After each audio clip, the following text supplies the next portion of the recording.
Kemudian berangkatlah segenap jemaah Israel dari padang gurun Sin, berjalan dari tempat persinggahan ke tempat persinggahan, sesuai dengan titah Tuhan, lalu berkemahlah mereka di Rafidim, tetapi di sana tidak ada air untuk diminum bangsa itu.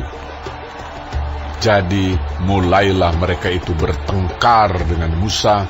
Kata mereka, "Berikanlah air pada kami, supaya kami dapat minum."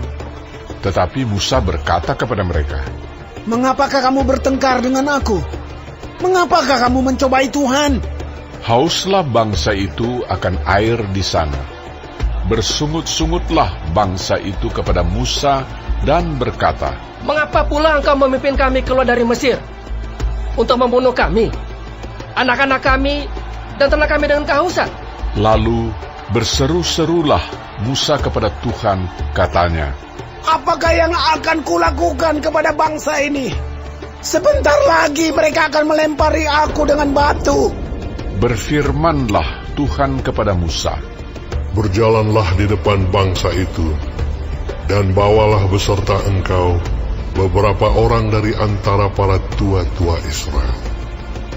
Bawalah juga di tanganmu tongkatmu yang kau pakai memukul sungai Nil, dan pergilah.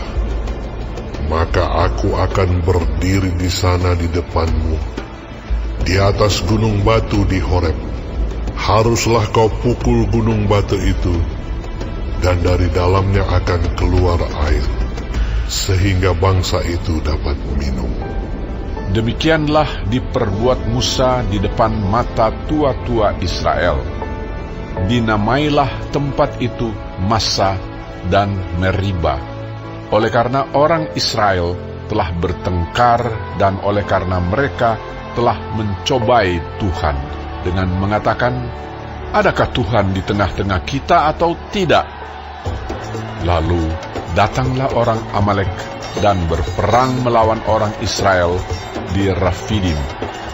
Musa berkata kepada Yosua, "Pilihlah orang-orang bagi kita, lalu keluarlah berperang melawan orang Amalek. Besok aku akan berdiri di puncak bukit itu dengan memegang tongkat Allah di tanganku."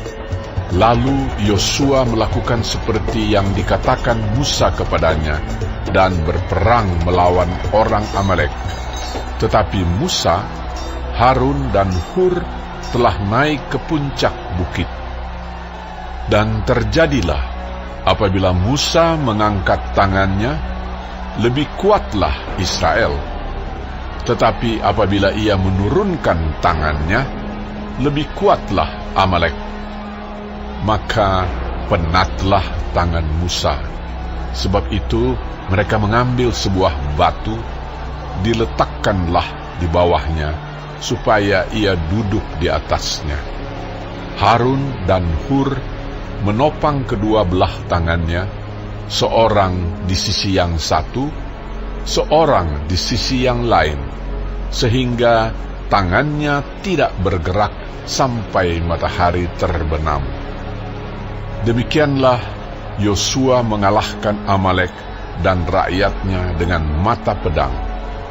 Kemudian berfirmanlah Tuhan kepada Musa, "Tuliskanlah semuanya ini dalam sebuah kitab sebagai tanda peringatan, dan ingatkanlah ke telinga Yosua bahwa aku akan menghapuskan sama sekali ingatan kepada Amalek dari kolong langit." Lalu Musa mendirikan sebuah mezbah dan menamainya Tuhanlah panji-panjiku. Ia berkata, "Tangan di atas panji-panji Tuhan. Tuhan berperang melawan Amalek turun-temurun.